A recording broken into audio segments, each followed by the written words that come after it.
আজ সন্ধ্যে চার গল্প শুরু হলো একটা ছোট্ট ডেলিভারি দিয়ে। হ্যালো, আমি মাম্পি।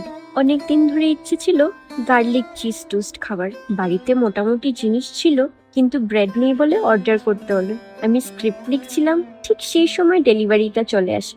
চলো এবার কিচেনে ঢুকি। সন্ধ্যেবেলা একটু চটপটা খাবার না খেলে কি হয় বলো, স্পেশালি এই বৃষ্টির দিনে।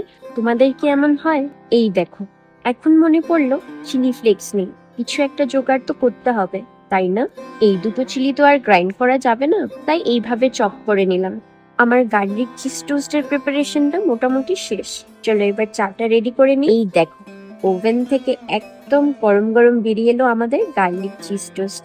জানো তো, এই সন্ধেবেলাটা আমাদের বেশ ভালোই কাটে। একটু গল্প, একটু চা, আর একটু টিভি দেখো। তোমাদের সন্ধেটা আজ কেমন কেটেছে বলো কিন্তু কমেন্টে। চলো আজকের মতো এইটুকু, চলে আসবো আবার গল্প করতে। টাটা।